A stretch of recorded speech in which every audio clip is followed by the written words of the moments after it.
What I have here is a cheap Chinese flashlight clamp. Let's see how it works and if it stays in place and holds your flashlight reliably.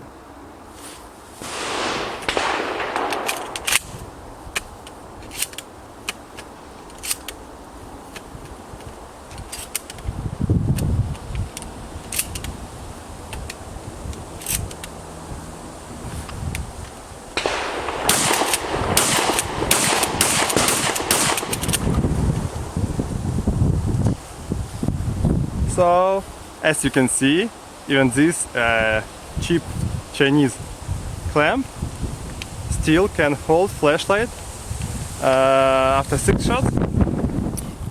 So let's make 6 more shots with cheap Chinese flashlight clamp. It is very simple, just strap on plastic, and let's see if it stays in place and holds your flashlight reliably.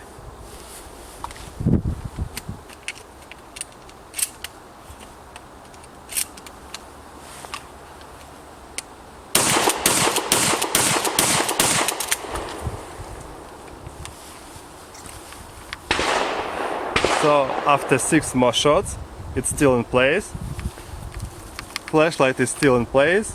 So even this cheap flashlight clamp can hold your flashlight reliably. Thanks for watching.